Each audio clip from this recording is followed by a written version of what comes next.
Hi, I'm Clare McKenna, and today I'm here to talk to psychotherapist Dr. Ray O'Neill about how to mind yourself as a parent or a carer when your child comes out as LGBTQ+. Now, before we get into the chat, just to say all reactions are valid, and that's what we're going to be talking about here today. So without further ado, let me introduce you to Ray. Thanks so much, Claire. And I love what you just said there about minding yourself, because sometimes in our culture, we're so focused on the kids, we forget that parents need to be minded too. Because before we started to record, I was talking about wanting to be careful in the language that we use, that we want to get to a stage where this is just to be celebrated. There can be all kinds of reactions from parent and caregiver and changes to the child's life. Yeah, and I think that's the thing is, don't go for the perfect reaction. Life is learned in the mistakes. And there's something really gorgeous about a parent having the humility to kind of go, you know, when you came out to me, and I think I said this and it was probably the wrong word, it was probably the wrong reaction. I've been thinking about it and I wish I'd said this instead. Kids love that. Adolescents love that. They love when parents can be humble, can be filled with humility, because it gives the kids space to grow.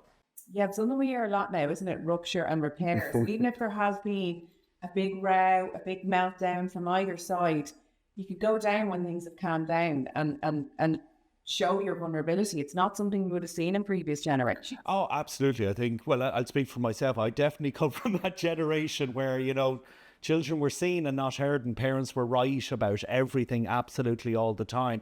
I love that that has changed. Parents still have to lead, but lead by good example. And the good example is through being honest, humour, and being present.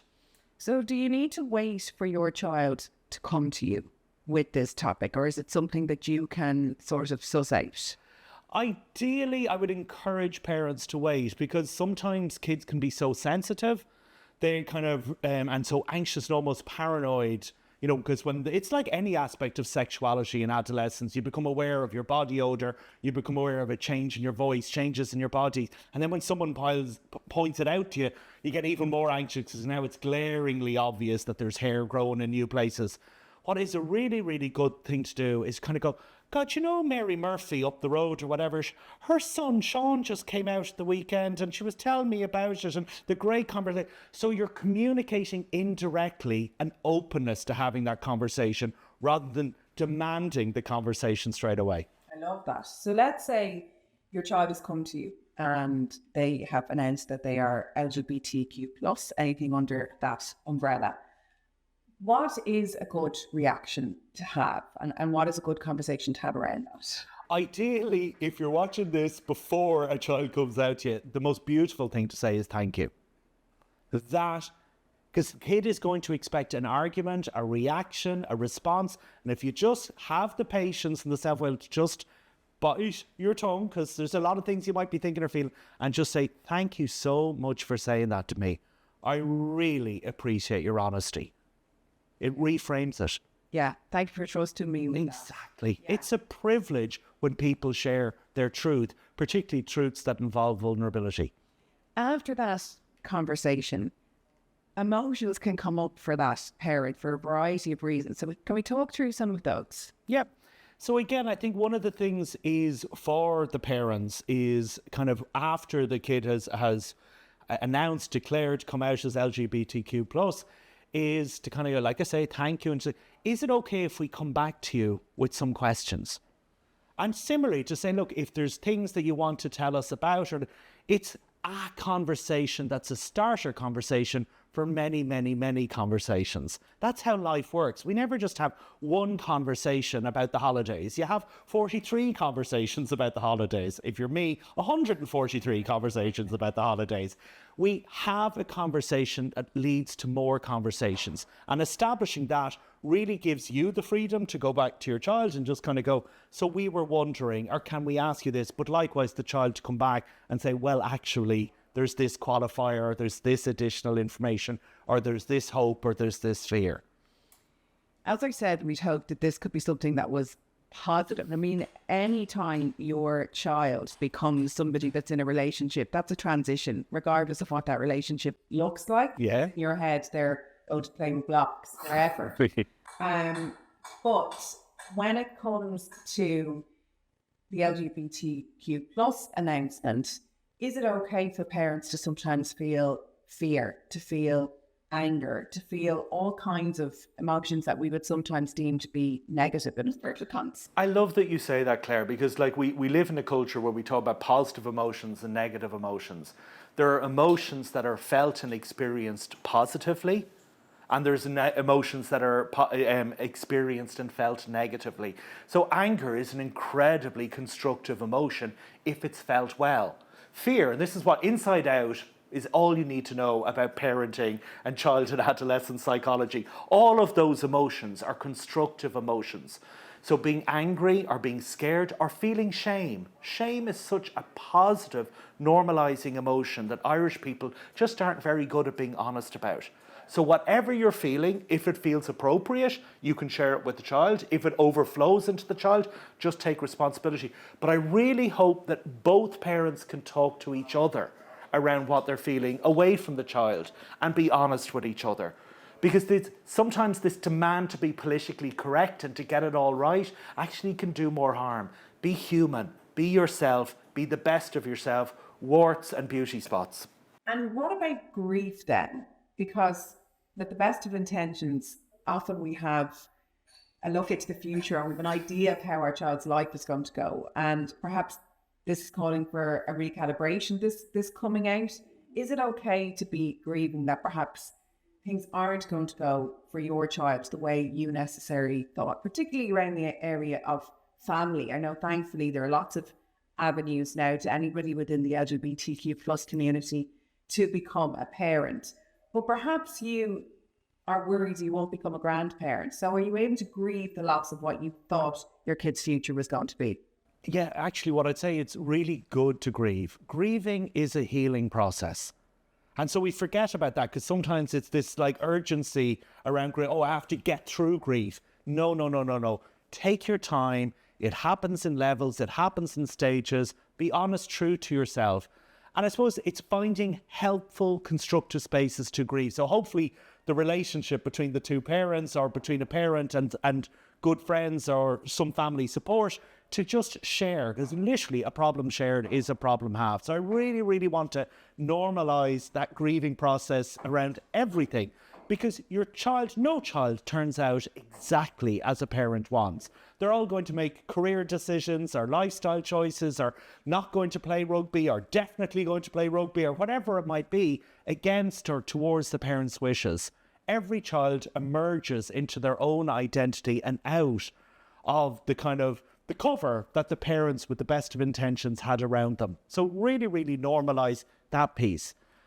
And do you have any advice around communicating this then to the wider family? So maybe to the grandparents, to the aunties and uncles. Is it your job to do that? And how do you navigate that? I do. So first of all, check in with your child around that. I'm very, very conscious that a lot of things can be happening in Instagram and TikToks and social media where your child may already have told people things that they haven't actually told you. It's very important to do this because your child has given you the privilege of a secret. And that should be really, really respected. And even though sometimes we want to get on the solution page and we want to fix things and we want to support our kid, it's okay. Take your time with it. Your kid has already thought and felt about this likelihood years, definitely months before. So you're allowed to have weeks and months as well to kind of let this land for you or for you within your family or for you within your relation, and saying that back to your kid. Again, thank you. Really appreciate you saying this. Let's just let it land for us, because the snow globe of life has just done a big shake up. Let things settle. And then when your child is ready, when you're ready, choose wisely the first people that you might tell, because what you want to do is build up a support network rather than asking negative Nelly relation like what, and then, oh God, that's an awful life and they'll never meet anyone and da da da. It's just, you don't want that response for either yourself or for your child. So choose wisely and ideally in collaboration with your child if it's going to become a public conversation. But obviously privately, talk to the people that support you best our son, our daughter, our child has told us this. We're not sure what to do, or we think we know what to do, but are we doing it right? We're doing it wrong. Humility, again, is everything. Can this news impact your relationships? I mean, if you are within a marriage and this is your child, I'm sure there could be opposing views. Maybe you're co-parenting. Maybe your parents and siblings have challenging views. How do people manage that? Yeah, and again, of course, of course it's going to challenge the relationship. And I think that that's just really, really important, that you don't try to be on the same page together. It's really, really good if you're on this page, whatever that page might be, and your partner or sibling or parent is on a different page, so that you can read each other's pages and form a more comprehensive book. I just think sometimes we're in such an urgency to get towards a solution or a fix. We forget to cement a relationship and lose all the breaks that are in to talk to each other. Again, whether that is your partner or whether that is a sibling or indeed your own parent, talk, share, learn from each other, because it is a challenge. It is an important challenge. And if you move too quickly or feel pressure too quickly to move towards celebration, I don't know how useful that is for ye, for your wider family, and indeed for your child. There is something to be celebrated because someone is showing maturity, honesty, responsibility, respect. But it is, like all big choices in life, an extra challenge. Yeah, because we said at the start of this video that all reactions and emotions are valid. So we need to give that understanding to the other people in our life too, as well as to ourselves. Yeah, really, really important. Like, a lot of my work, again, is around relationships and working with couples and talk to each other. That's the most important thing. Because so much of that is in therapy isn't about coming in with the right answers. It's about coming in with the confused questions, because you're on different places around housework, because you're on different places in relation to work-life balance, or because you're in different places with all aspects of child rearing. And obviously coming out as LGBTQ+ is a very significant additional piece of information.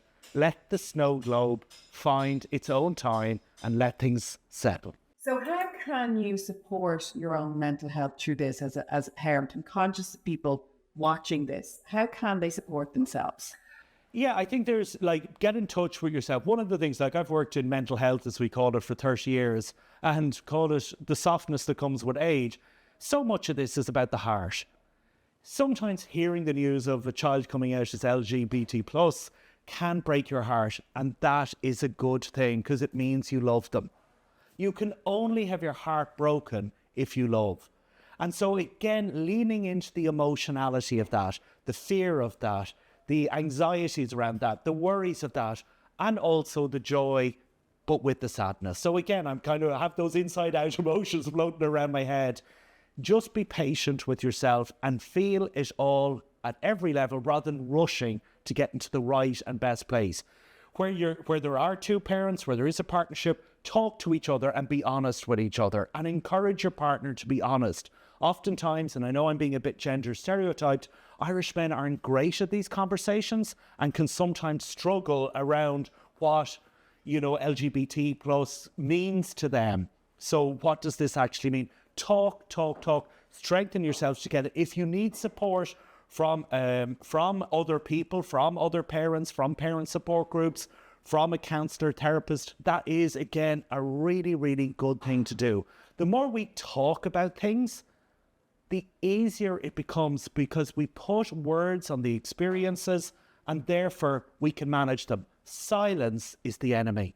And particularly in Ireland, because that Seamus Heaney line, whatever you say nothing. Like, God bless my father, when I came out, he just went to that classic place of he said nothing.